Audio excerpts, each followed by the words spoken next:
This is Stradu, and welcome to the 5th video in my series of Manaforge Omega skill video review thingies as a Shadow Priest on Mythic.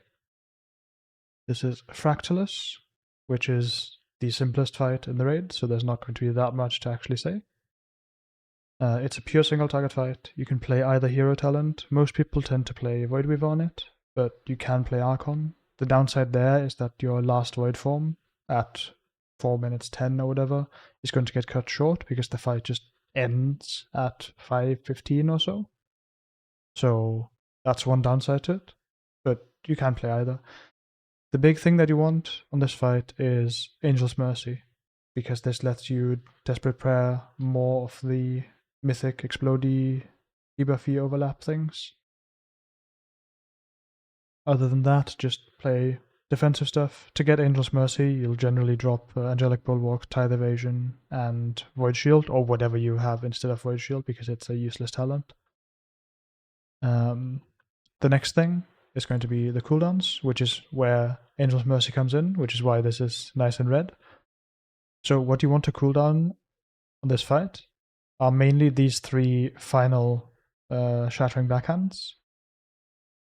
To make that happen, you need to Desperate Prayer the first, Dispersion the second, and Desperate Prayer the last one. With Angel's Mercy, this is ready. And then you work backwards from there, meaning you Desperate Prayer this one, because that's where it's ready with Angel's Mercy, and then you can also Desperate Prayer the first one.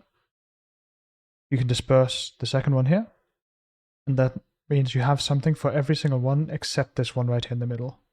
But it doesn't really matter, they don't hurt that much except for the last few. So yeah, that's the basic idea. Desperate Prayer, the final one, and then each one that you can working backwards. Disperse the second to last one, and then the second one in the fight as well, just because you can. And yeah, that's the intro. Let's get to the actual fight. You'll basically just be playing on the safe spot for most of the fight, which is either with the Northern Sky setup, purple or green. With Northern Sky, again, you'll be mostly getting assigned on the left side, on Star, Orange, and Purple, but sometimes you can get an assignment on the other side. With Liquid, I believe it's just mirrored, basically, so you'll be playing mostly over on the blue, red, green side, which might not be those markers in Liquid, but that side right out of the room. When you get the break, you obviously get rooted and knocked, so you ideally want to have something for the knockback, some kind of instant, so you don't just waste a second floating. And then you want to make sure, similarly, that you have some instants to get back to the safe line. And that's like the main thing is the movement. That's going to be challenging sometimes. But for so yeah, the challenge is the movement, but most of the fight you're just standing still. And then one thing here for the breaks, you can pre-spread during it. The only people who get hit by anything here during that mechanic are the people who are targeted. So you can stand in their lines and it's not a problem. That was the one I dispersed. I believe this is also where I dispersed early, so it didn't actually cover the final hit of the circle, but that's fine. We also have assigned roughly where to spread for the circles during the knocks. So I'm assigned over here on the left side, because that's where I'll generally also be dropping walls and breaking. And you can see I move slightly to the left. I can't move all the way because I can actually get assigned to red. And moving from pre-spreading to orange all the way to red is really annoying. You can take 2 circles, and it's not the end of the world. Like, obviously it hurts, but it's not the end of the world if you have a cooldown going. So except for the middle one at 241, you can do that. Here I messed up. I didn't have Vampiric Touch refreshed before my Rift, so I had to do it during. That's not great.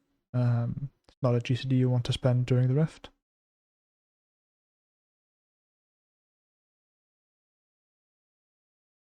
Break. And then for this one, I have the Torrent to cover the actual knockback. And then my movement here is a bit bad, but I get to casting my Void Blast and it's okay. And that was the one with nothing. So, yeah, it didn't really hurt that much. There I missed a Void Blast because I repositioned a little bit, which is not great. And I have an antenna ball floating out here that I hopefully pick up at some point, but I might also just not. Yeah, despawned, unfortunate. That's one of the slightly annoying things in this fight as well, is the antenna balls, if you're playing antenna, can spawn while you're out over here somewhere, and then you run away from it and are upset.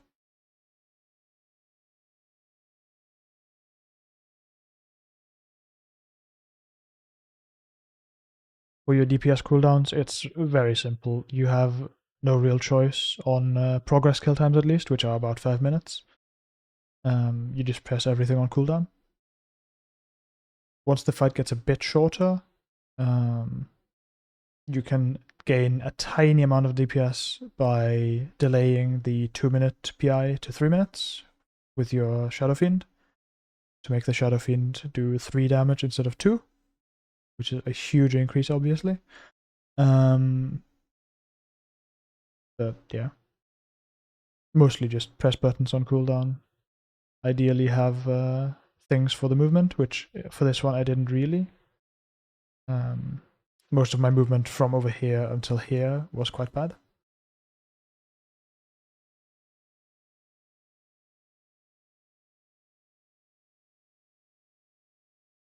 And for the assignments, I believe Relo has now updated it, so it shouldn't be as common, but it is possible to get something like yellow into red. I haven't seen yellow into blue personally, but yellow into red does happen. Even orange into red is kind of a lot of movement. You can see I stack with the Resto Shaman. He dies, I don't. I only go to like half health or something.